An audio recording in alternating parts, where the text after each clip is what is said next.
구원 받으셨습니까? 예, 여러분 성령 받으셨습니까?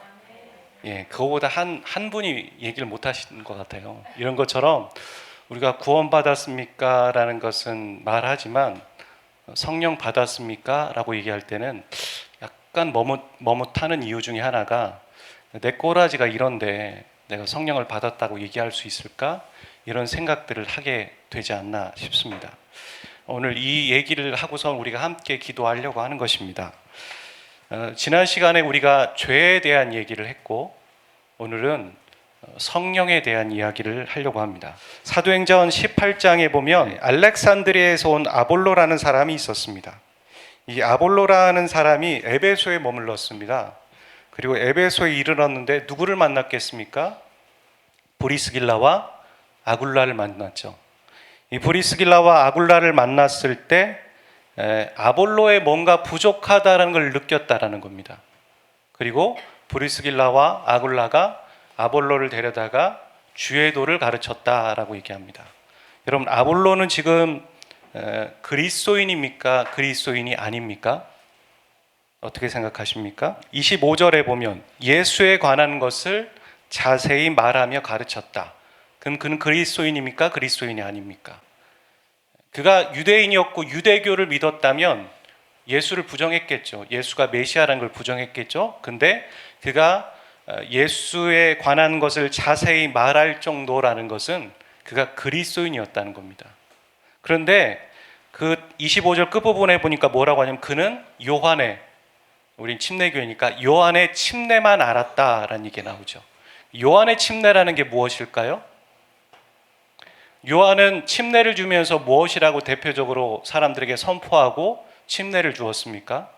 회개하라, 천국이 가까웠다. 그러니까 요한의 침례를 알았다는 건 대명사거든요. 그는 회개를 알았다. 회개에 대한 것을 알고 있었다라는 얘기죠. 하지만 25절 끝부분에 보면 요한의 침례만 알았다라는 건 뭔가 뉘앙스에 그거 말고 또 있는데 이 말을 하는 거죠. 요한의 침례만 알았다.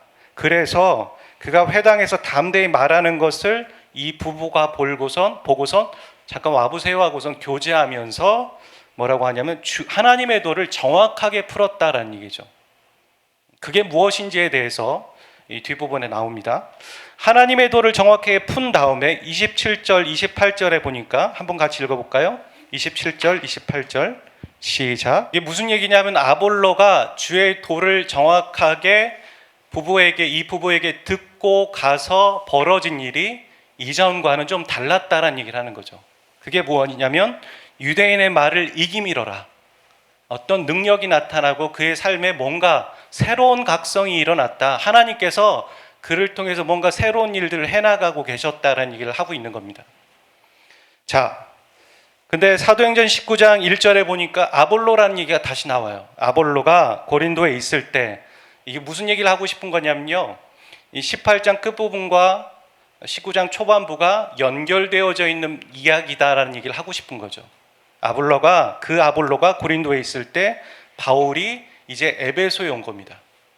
그리고 에베소에서 1절에 보니까 어떤 제자들을, 이 누가는 의사였고 누가는 이 문체가 어떤 문체를 쓰고 있냐면 제자라고 얘기할 때 정관사를 쓰는 제자가 있고 정관사를 쓰지 않는 제자를 구분했습니다.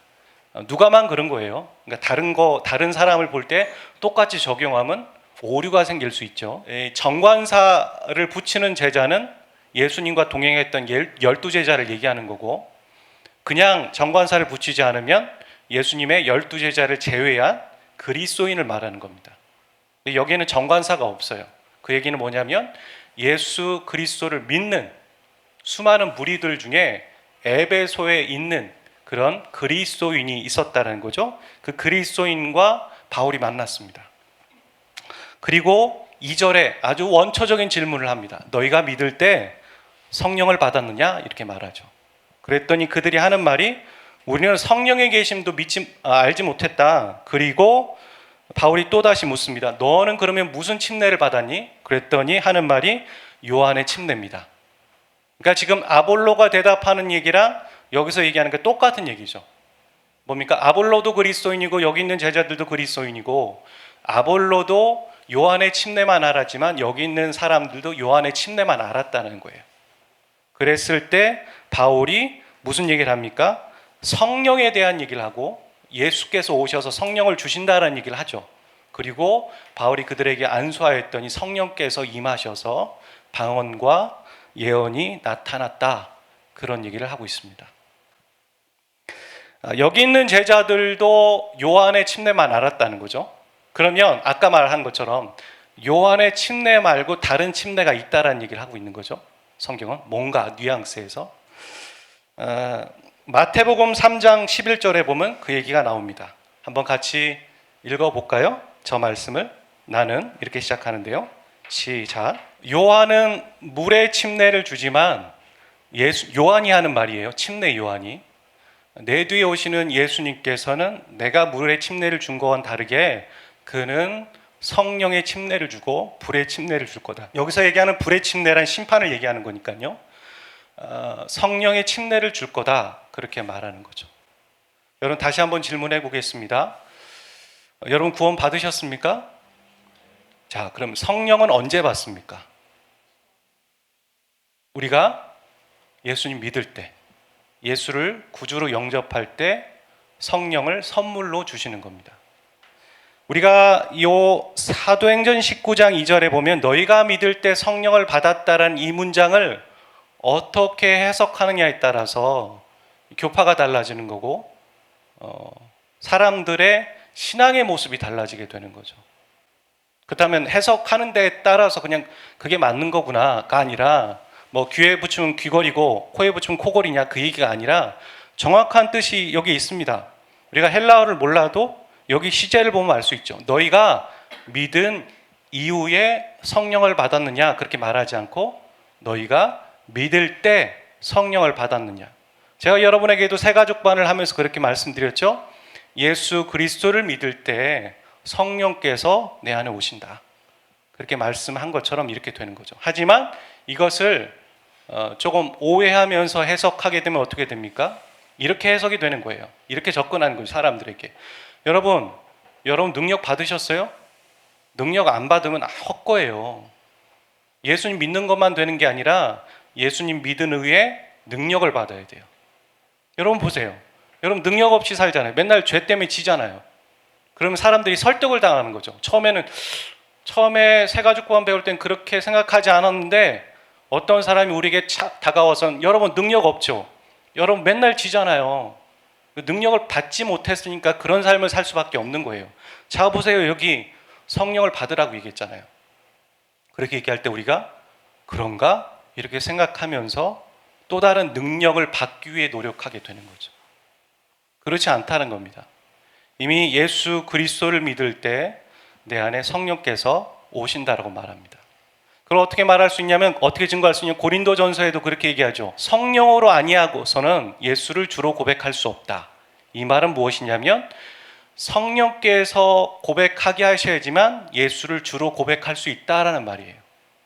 그 얘기는 뭐냐면 우리가 예수를 주로 고백했다면 그것은 내가 참 기특해서 내가 대단해서 내가 그렇게 말할 수 있구나가 아니라 성령의 역사가 이미 내 안에서 일어났다라는 것이고 성령께서 도우셨다라는 거죠. 우리를 좀 생각해 보세요. 예배 드릴 때 말고 세상에서 살아갈 때, 죄 지을 때 보면 참 이기적이다라는 생각들 하고 고집 세다라고 생각하고 혹은 세상적인 관점과 생각으로만 살아갈 때가 너무 많은데 그런 데가 어떻게 예수님을 구주로 영접하고 예수님을 구원자로 고백할 수 있을까요?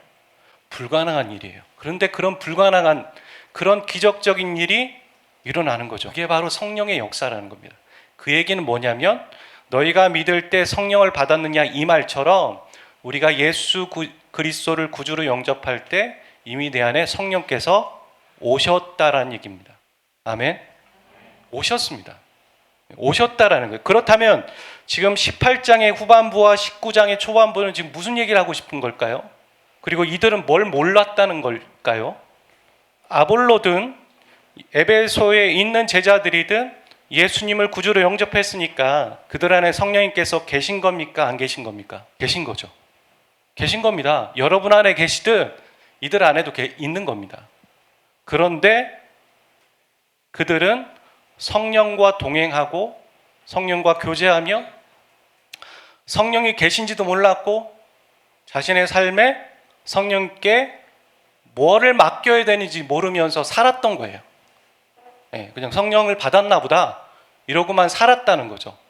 그런 사람을 깨우고 각성시키고 알려준 사람이 이 브리스길라와 아굴라였고 또한 에베소에 있는 바울이었다는 겁니다. 그렇게 알려주고 깨우고 일러주고 이렇게 교제하는 거야.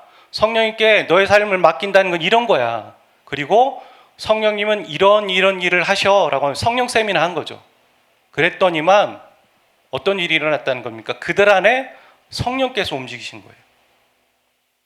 왜 안 움직이시겠습니까?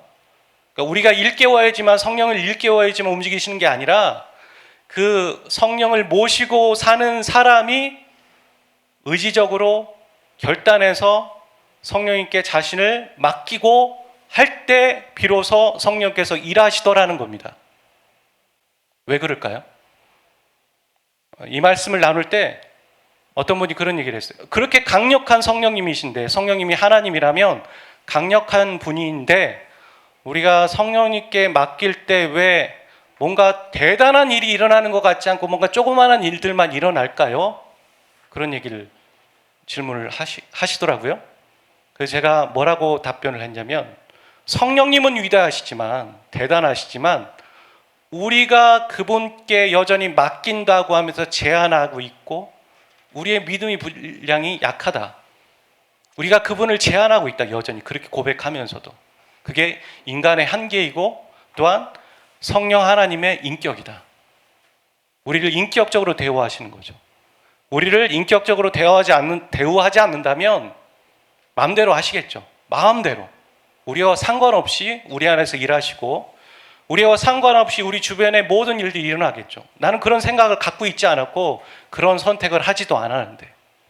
아니죠. 그게 아니라 바로 우리가 그분께 맡겨드리는 만큼 그분은 우리에게서 일하고 계시고 일하신다는 겁니다. 요한복음 14장 17절 말씀 한번 같이 읽어볼까요? 시작. 세상 사람들은 성령을 얘기하면 무슨 얘기인지 못 알아듣습니다. 영적으로 깨어있지 않으면, 영적인 사람은 사람이 아닌 이상 이런 얘기를 한들 그게 무슨 얘기인지 허황됩니다. 또 하나, 성령께서 내 안에서 역사하시는 경험과 체험이 없는 사람은 이게 무슨 얘기인지 못 알아듣는 것도 맞는 말입니다. 예수 그리스도를 영접했어도. 오늘 우리가 이 토요 성령 기도회라는 얘기를 제목을 건 이유는 그것 때문입니다. 많은 사람들이 여기에 있는 아볼로는 어떤 사람이냐면 언변이 좋고 성경이 능통하다. 이미 구약을 잘하는 사람이라는 얘기예요. 이 당시엔 신약이 없었으니까. 구약 성경이 아주 탁월한 사람이에요. 똑똑하고. 그런데 그는 성령을 몰랐습니다. 에베소에 있는 디아스포라 유대인, 이 그리스도인들, 이들은 예루살렘에서 오순절 성령의 역사가 있다는 걸 소식으로 못 듣죠. 어쩔 수 없죠. 거리가 너무 머니까도. 몰랐던 거예요. 모르는 거죠. 그래서 요한의 침례만, 회개는 하고 어떤 다른 것들은 알지만 뭔가 부족한 거예요. 그의 신앙에. 이 제자들, 이 아볼로, 이 모습이 마치 오늘 21세기 신앙생활을 하는 우리 그리스도인들의 모습은 아닐까요? 내가 요한의 침례를 안다.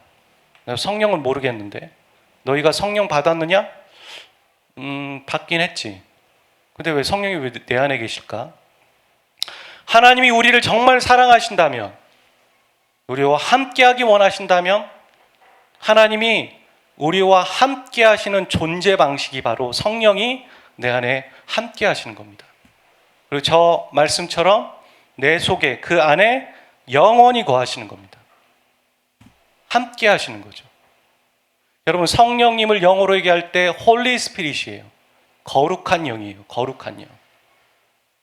거룩한 영이라는 건 죄와 함께 할 수 없어요. 그렇죠? 죄와 함께 할 수 없는데 내가 이 꼬라진데 성령이 내 안에 계시다고 이게 못 믿어지는 겁니다. 많은 사람들이. 구원은 받은 사람도, 복음은 들은 사람도. 여러분 어떻게 이해하십니까? 아직도 안 믿어지십니까? 납득이 안 되십니까? 여러분은 여러분의 의로 구원받지 않으셨어요. 여러분이 죄인이었을 때 그리스도께서 우리를 위해 십자가에 죽으시고 부활하셨다는 걸 여러분이 믿었어요.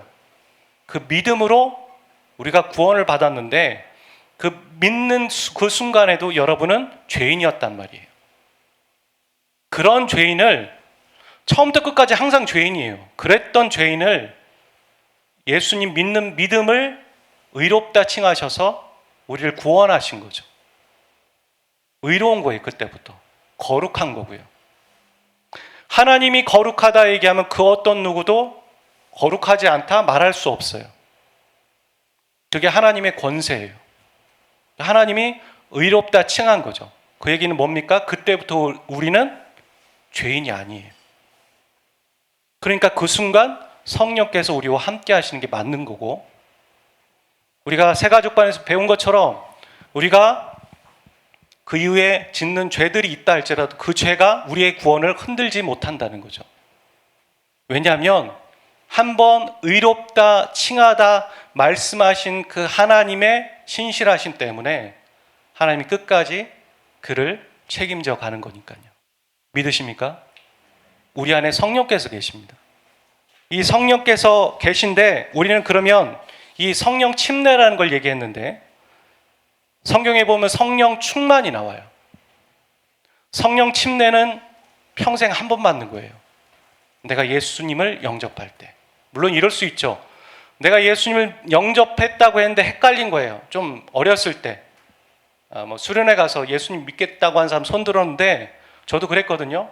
중학교 때 예수님 영접하고 중2 때, 중3 때 수련회 가서 다시 영접하고 고1 때 수련회 가서 영접하고 고3 때까지 영접했습니다. 확신이 안 드니까 매년 한 번씩은 해야 되는 거예요. 그럴 수 있는 거예요. 하지만 그 어느 시기에는 더 이상 영접 기도하지 않았습니다. 제 안에 믿음이 있었으니까요. 그러니까 언제인지 모르겠지만 내 안에 확신과 믿음이 있었을 때 그때겠죠. 그렇겠죠? 내 안에 예수 그리스도를 구주로 영접해서 내 안에 성령께서 계신 겁니다. 그러면 한 번이면 좋게요. 더 이상 또 들어왔다 나갔다 그러시는 분이 아니에요. 그래서 성령 침례는 평생 한 번입니다. 하지만 에베소서 5장 18절에 보면 성령 충만은 이것은 계속 반복되어져야 하는 것입니다. 여기 성경에 보면 성령 충만을 얘기할 때 술 취하는 거랑 비교하면서 얘기를 하고 있어요. 여러분, 술 취하다라는 것과 성령 충만이라는 이 단어는 지배의 개념을 갖고 있어요. 우리가 영화에서도 보면 용기 없는 남자가 술 먹고선 짝사랑하는 여자에게 찾아가서 술 기운으로 고백하잖아요. 그러면서 야, 술의 힘을 빌려서 했다.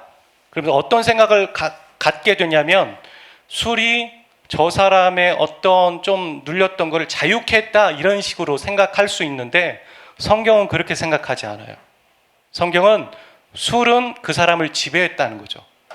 우리 아까 얘기했잖아요. 술의 힘으로, 술의 지배로 그 사람이 그렇게 고백할 수 있는 것처럼 성경은 그렇게 보고 있어요.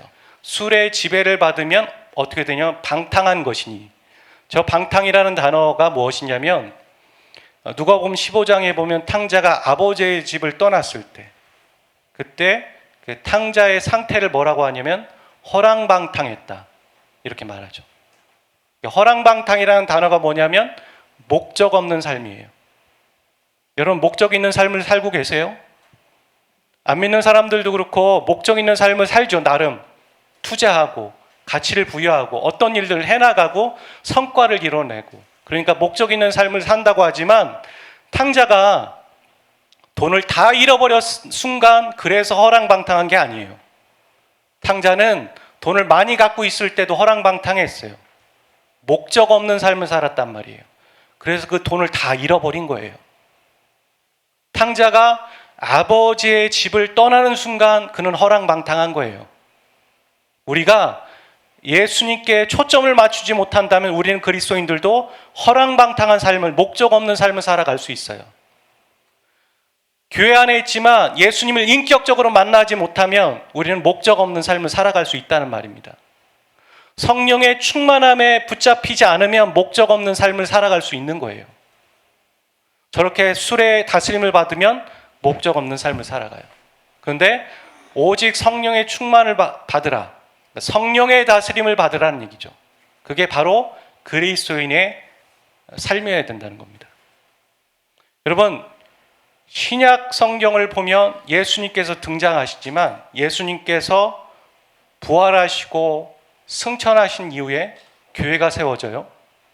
이 교회가 세워지는 일에 아주 주도적으로 역사하신 분이 성령님이세요. 지금의 시대는 성령의 시대예요. 성령께서 일하신다고요. 그분이 우리와 함께 하시고 일하시는 방식이세요. 근데 이 성령님을 모르고, 성령의 충만을 모르고, 너희가 받을 때 성령을 받았느냐? 나는 성령님을 모른다고. 그분과의 경험과 만남, 그런 것조차 모르겠다고. 이렇게 얘기한다면 우리는 신앙생활을 안 하고 있는 거예요. 우리가 하나님의 마음을 어떻게 안다고 얘기합니까? 고린도전서에서는 영 외에는 누가 그 영의 마음을 알겠느냐? 하나님의 마음을 알게 하는 분이 성령님이시라고 얘기해요. 우리가 여러분 예배 드리면서 성경을 읽으면서 하나님의 마음을 아신 적이 있으십니까? 그건 다 성령께서 하시는 일입니다. 우리가 어떤 걸음을 걷다가 이렇게 해라, 기도해라 라는 얘기를 하셨다면 그건 하나님이라고 표현하지만 또 다르게 쓰기를 성령께서 하셨다고 얘기하는 거예요. 성령 하나님. 성령과 함께 동행하는 삶을 살아야지만 우리는 진짜 비로소 그때부터 신앙생활이라는 걸 할 수 있는 거예요. 저 성령의 충만함을 받으라는 저 말의 의미에 내포되어 있는 게 뭐냐면 경험하고 체험하라는 거예요. 여러분, 뭐 마치 여기서 강의를 하든 어디 가서 공부를 하든 백날 성령이 어떤 분인지 알면 뭐합니까? 그죠? 알면 뭐예요? 그분을 체험해야 그것이 비로소 내 거가 되는데, 성령의 충만을 받으라. 그 얘기는 알고 경험하라는 얘기예요. 체험하라는 거예요. 우리가 체험하는 신앙이 무조건 다 나쁘다고 볼 수 없어요. 체험만을 목적으로 살아간다면 그거는 허황될 수도 있죠, 자칫. 체험만이 진짜이고 체험이 아닌 건 다 가짜라고 생각한다면 그거야말로 신비주의에 빠질 경향도 있겠죠. 하지만 그리스도인들 가운데 새로운 바람을 불어일으키고 그 신앙이 새롭게 되어지는 계기들은 분명 체험이고 경험입니다. 크든 작든, 크든 작든. 여기 19장 6절에 보면 그러죠. 그들에게 바울이 안수함에 성령이 그들에게 임하심으로 방언과 예언이 있었다는 거예요. 바울이 안수했을 때, 그러면 안수하면, 성령을 받으면 항상 방언과 예언이 있다, 이렇게 해석해버리면 또 문제가 되기 시작하는 거예요. 과일반화라고 하죠. 여기서 있었던 일이 모두가 다 그렇게 된다. 무슨 얘기냐면 간증이 보편화가 된다. 내가 했던 간증이 무조건 맞아, 다 이렇게 해야 돼, 이렇게 해버리면 안 되는 거죠. 그것처럼 여기서 얘기한 건 뭐냐면 바울이 성령을 얘기하고 그리고 그들에게 안수했을 때 하나님이 인정하셨다는 거예요. 그래, 옳거니 그게 맞아 라고 바울은 이미 알고 있었지만 제자들에게 알려주신 거예요. 디아스포라, 거기 에베소에 있는 제자들에게, 야, 너희들이 지금 하고 있는 걷는 걸음이 맞아. 너희들이 지금 간구하고 기도하는 게 맞아. 너희들이 지금 성령 충만을 받기 위해서 저 목사가 말한 것처럼 너희들이 이것을 위해서 기도하는 게 맞아라고 오늘 이 밤 가운데 말씀하신다는 거죠. 그게 이들에게는 방언이었고 예언이었어요.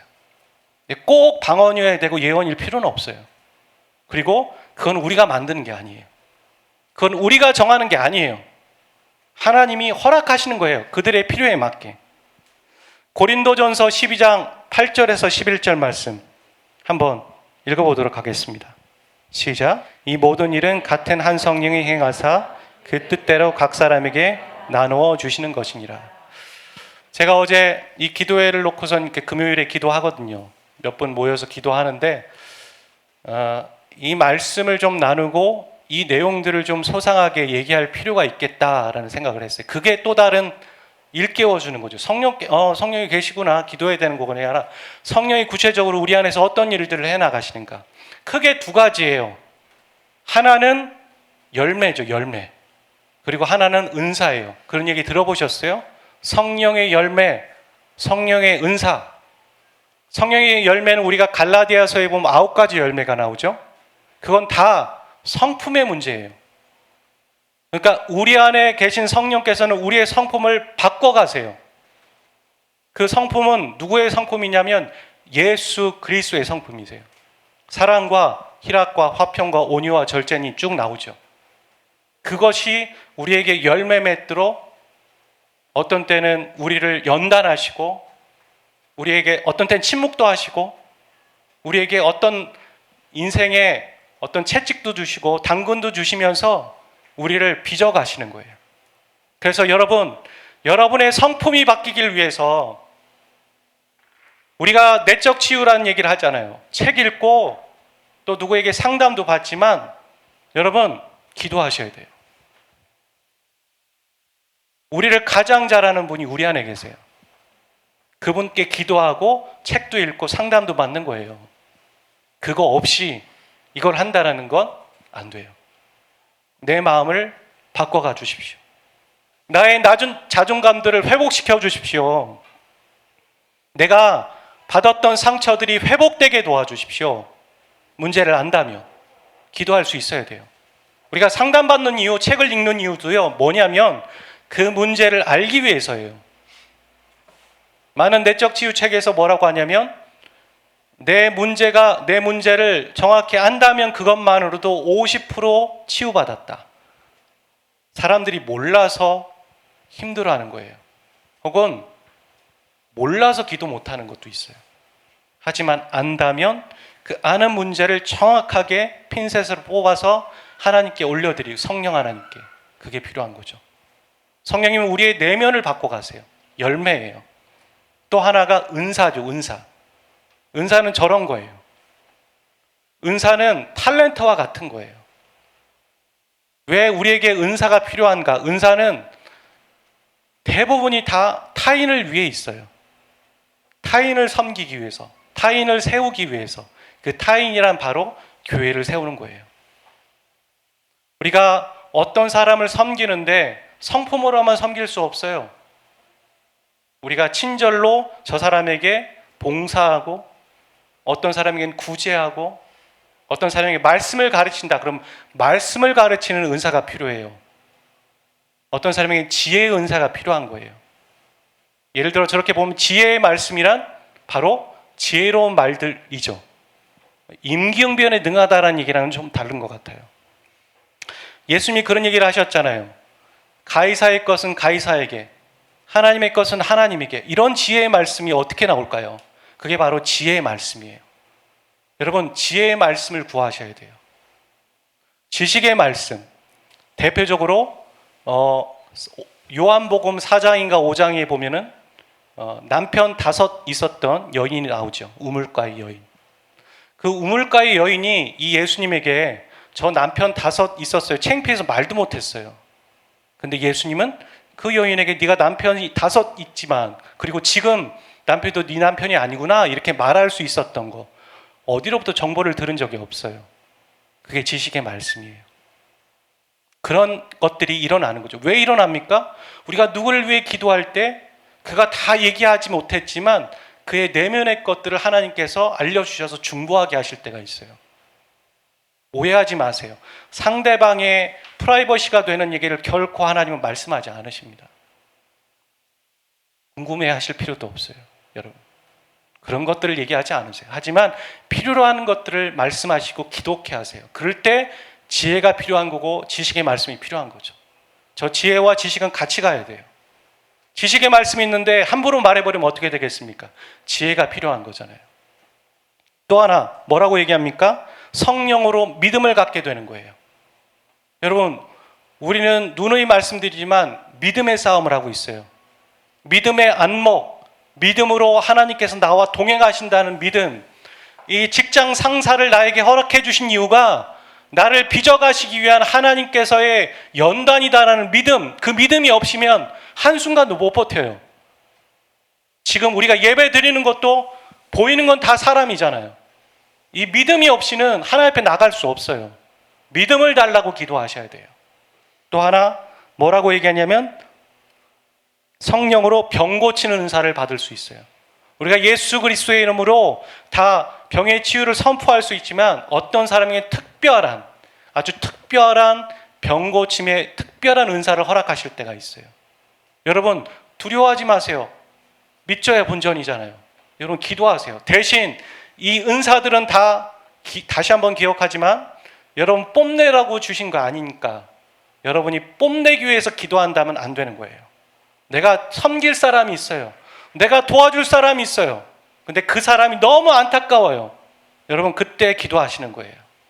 그렇죠? 또 하나, 나의 영적인 세계가 더 넓어지기를 위해서 기도할 수 있는 거죠. 그 다음에 어떤 사람에게 능력 행함을, 어떤 능력인지 잘 모르겠어요. 하지만 저는 이 본문을 읽으면서 일부러 제한하지 않은 거 아닐까? 그런 생각을 했어요. 이런 능력, 그러면 그런 사람들은 그런 능력만 제한하잖아요. 또 하나, 예언함을. 그 예언은 미래에 대한 것도 있죠. 하지만 오해하지 마세요. 예언이라는 게 모두 미래 것이라고 해서 자, 어디에 기근이 날 거고 어디에 전쟁이 일어날 거고 이런 것만 예언이 아니죠. 내가 어떤 사람에게 말씀을 선포해 줄 수 있는 마음이 생겨서 그 말씀을 그 사람에게 전해주는 거죠. 범사에 네가 잘 될 거라고 하나님 말씀하셨어. 그거 과거입니까? 현재입니까? 그거 미래예요. 예언입니다. 그게 예언이에요. 그런 것들을 권면할 수 있는 말씀을 우리에게 허락하신다는 거예요. 또 하나, 영들 분별함을. 이단들이 참 많잖아요. 우리가 어떤 것들을 볼 때, 어떤 사람을 볼 때 영적인 분별을 해서 저 사람이 거짓말을 하고 있다, 거짓 증언을 하고 있다, 이렇게 분별하는 사람들이 이 시대에 많이 필요해요. 또 하나, 각종 방언 말함을. 각종 언어가 여러분들의 입술 가운데 나올 수 있다는 겁니다. 방언. 여러분 안에 그런 자유함이 있었으면 좋겠어요. 여기 있는 분들 중에도 방언을 하셨다가 지금 안 하시는 분들이 계세요. 다시 시작하시길 바랍니다. 오늘 이 밤 가운데 여러분의 입술을 내어드리세요. 방언과 여러분의 의지의 말은 종이 한 장 차이예요. 어떻게 내 입에서 이상한 말이 나올 수 있을까? 전혀 믿을 수가 없어. 그렇게 내가 제한해버리기 시작하면 성령은 인격적이신 분이기 때문에 하지 못하세요. 우리가 열어놔야 되는 거죠. 우리의 입술도. 그럴 때 우리 입에서 자연스러운 말들이 나오기 시작합니다. 또 하나, 방언들을 통역할 수 있어요. 그 방언을 통역할 수 있는 역사들도 있습니다. 여기 있는 12장 8절 11절에 있는 본문만 봤을 때 여기 있는 은사가 전부일까요? 아니에요. 다 쓰지 못한, 바울이 다 적지 못한 은사들이 훨씬 많겠죠. 그리고 그 부분에 그렇게 얘기합니다. 한 성령께서 그 뜻대로 각 사람에게 필요에 따라 나눠주시는 거지 모두가 방언이고 모두가 능력 행함은 아니에요. 말씀을 마치려고 해요. 성령께서 여러분 안에 계십니다. 그리고 그 성령을 경험해야지만 우리의 신앙은 정말 신앙답게 살아갈 수 있고 그리스도인답게 살아갈 수 있는 거예요. 여러분, 우리가 우리의 배우자와 가족들에게 복음을 전하고 싶죠. 망설여지죠. 뭐가 필요한지 아세요? 담대함이 필요한데 그 담대함은 성령께서 허락하시는 거예요. 우리가 성령 충만할 때 복음 전할 수 있어요. 성령의 다스림을 받을 때 복음 전할 수 있는 거예요. 우리가 어떤 사람은 1시간 기도하는데 30분 기도하는데 그게 어떻게 가능할 것 같으세요? 제정신으로는 기도 못해요. 성령 충만해야지만 기도할 수 있어요. 그런데 단계가 있어요. 항상 1단계 다음이 2단계예요. 그 1단계가 뭐냐면 우리가 의식하고 의도하는 단계예요. 이게 무슨 얘기냐면 우리가 성령님께 우리의 입술을 맡기고 앉아있고 머물러서 기도하는 거죠. 입술을 열어서 의도적으로. 그게 여기 앉아 있는 거고 이후에 우리가 찬양하면서 기도하는 시간이 그런 거예요. 그렇게 할 때 그 다음 단계가 성령께서 우리를 이끌어 주시는 단계인 거죠. 그 경계선이라는 건 모호합니다. 하지만 한 번 경험하면 저 목사님이 피 터지게 얘기하는 저 얘기였구나. 1시간 기도하는 저분이 이런 걸 이미 경험했기 때문에 저기까지 하고 있는 거구나. 이런 세계가 있었구나. 라는 걸 알게 되실 거예요. 기도가 정말 기도답고 예배가 예배답게 되는 계기가 있다라는 겁니다. 물론 첫 술에 배부를 수 없어요. 하지만 하나님의 역사를 저는 오늘 이 밤 가운데 제안하고 싶지 않아요. 정신 차리세요. 눈을 부릅뜨고 여러분의 인생 가운데 오늘은 다시 오지 않습니다. 제가 이 설교를 언제 기회가 돼서 다시 여러분께 말씀을 나눌지 모르겠어요. 여러분 같이 기도했으면 좋겠어요. 우리의 마음을 내어드리는 거예요. 지배라고 했어요. 지배를 받아야 돼요. 성령의 지배. 성령의 다스림을 받아야 돼요. 그게 없으면 안 돼요. 그래서 어떻게 해야 되냐면 우리가 의도적으로 성령님께 나를 다스려 달라고 고백하는 거예요. 한번 따라해 볼까요? 성령님, 내 안에 계신 성령님, 나를 다스려 주십시오. 눈을 감아 보겠습니다. 내 안에 계신 성령님, 나를 지배해 주십시오. 한 손을 들어 보겠습니다. 내 안에 계신 성령님,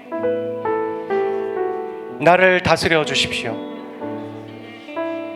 나의 꿈과 나의 계획과 나의 뜻과 나의 입술과 지금의 나의 몸과 나의 생각을 성령님께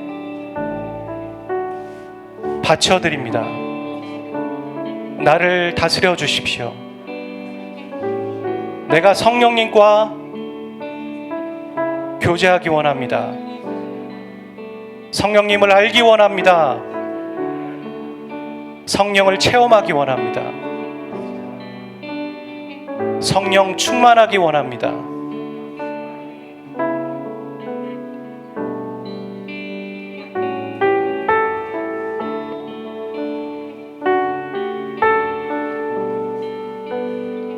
주님께 집중하는 겁니다. 찬양할 때 꼭 눈 뜨고 찬양 안 해도 돼요. 하지만 집중력이 흐트러지면 눈 뜨고 가사를 보셔도 돼요. 혹은 다른 방법은 일어서서 찬양하는 거예요. 여러분이 평소에 가장 하지 않았던 행동을 하면서 주님 앞에 나가는 거예요. 더 깊은 곳으로 나가라는 말은 어떤 때는 우리의 행동을 하나님께서 요구하실 때가 있어요. 내 발에서 신을 벗으라. 저는 그 말씀을 예배 가운데 듣고 500명이 모이는 집회에서 맨 앞에 앉아 서 있었는데 저는 신발을 벗었어요. 물론 아무 일도 일어나지 않았어요. 하지만 하나를 배웠어요. 예배는 실시간이구나. 지금 이 순간 지금 나에게 요구하시는 성령 하나님의 순종이 있구나. 그걸 배웠어요. 성령님을 제한하지 마세요. 일어나서 찬양하시고 싶으신 분은 일어나서 찬양하세요. 손을 들고 찬양하시고 싶으신 분은 손을 들고 찬양하세요. 무릎을 꿇고 가슴을 치고 찬양하고 싶은 분은 찬양하세요. 방언을 하는데 주위 사람들이 뭐라고 생각할까 걱정하지 말고 방언하세요. 입술을 여세요. 그리고 여러분 아까 얘기했던 그런 은사들을 사모하세요. 나를 지배해 주세요. 나를 다스려 주세요. 내가 주님을 더 알기를 원해요. 성령님을 더 알기를 원해요.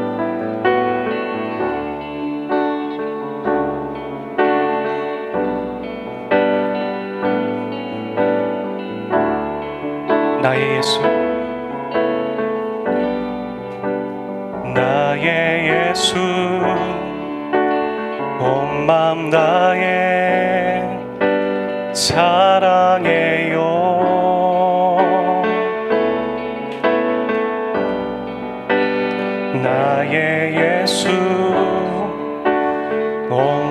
다해 경배해요.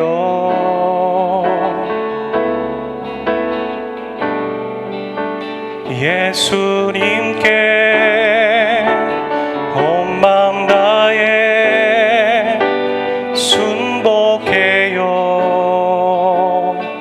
주님께 집중합시다. 성령님께 영원토록 찬양. 성령님을 초청합니다. 나를 다스려 주십시오. 나를 통치하여 주십시오. 나의 예수, 나의 예수, 온 마음 다해 사랑해요.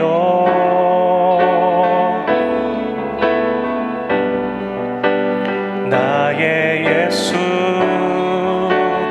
온 마음 다해 경배해요.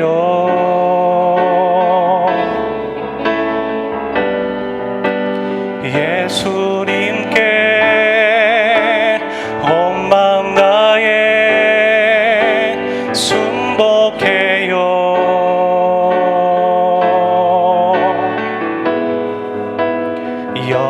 영원토록 찬양해 드립니다. 나의 예수, 함께 찬양합시다. 나의 예수, 온 마음 다해 사랑해요.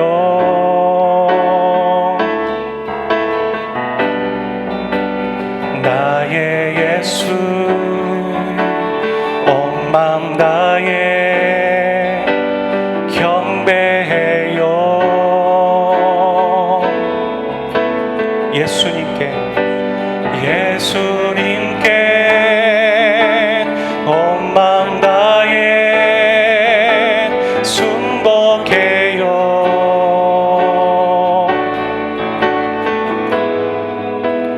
영원토록 찬양해. 우리 손 들고 찬양합니다. 당신은 어떤 분이십니까? 당신은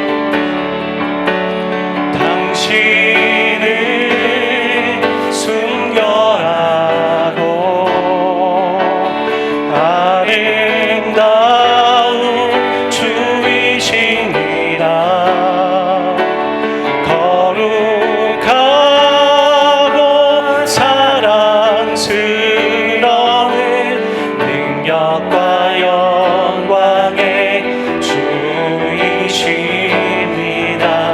하늘과 땅이 주 찬양해. 영광의 왕을 영원한 주를, 평화의 왕자, 모든 만물의 주, 영원토록 주님을 높이세. 당신이 순결하고 아름다운 주이십니다. 거룩하고 사랑스러운 능력과 영광의 주이십니다. 하늘과 땅이 주 찬양해. 영광의 왕을 영원한 주를, 평화의 왕자, 모든 만물의 주님만 바라봅시다. 성령님만 초청합니다. 당신은 당신은 순결하고 아름다운 주이십니다. 거룩하고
마음 다해 경배해요.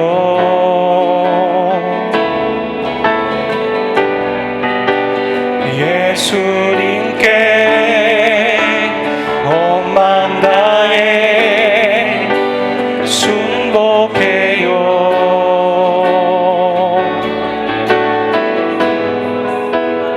영원토록 찬양을 드립니다. 나의 예수, 나의 예수, 온 마음 다해 사랑해요.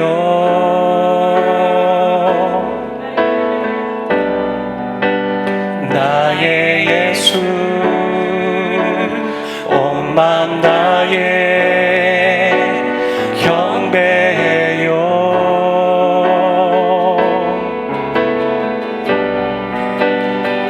예수님께 온 마음 다해 순복해요.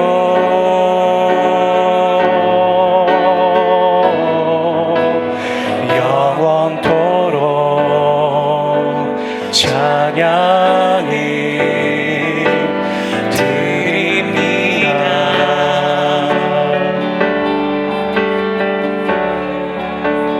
나의 예수,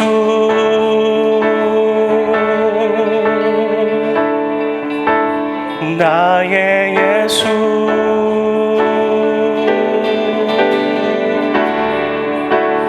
나의 예수,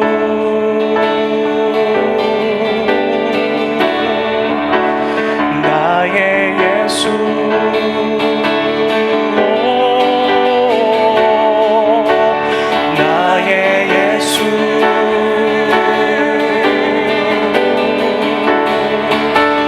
나의 예수,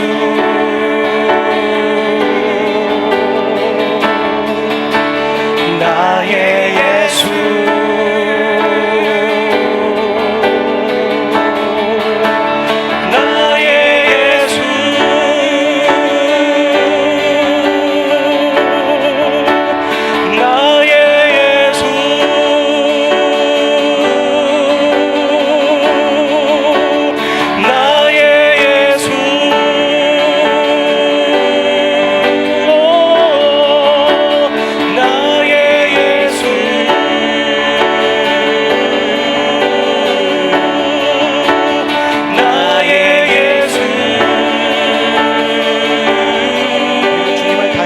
성령을 다시 찾을 때 오늘보다 더 깊게, 더 강하게, 더 뜨겁게, 더 놀랍게 만나주시고 역사하여 주실 줄 믿습니다. 오늘의 모든 영광을 주님께 올려드립니다. 이 모든 말씀 우리 주 예수 그리스도의 이름으로 기도하였습니다. 이제는 우리 주 예수 그리스도의 은혜와 아버지 하나님의 극진하신 사랑하심과 성령님의 교통하심이 성령 충만하기로 결정하고 믿음으로 반응하는 모든 예배자들 그 심령 위에 이제부터 영원까지 항상 함께 하시기를 간절히 축원하옵나이다. 아멘.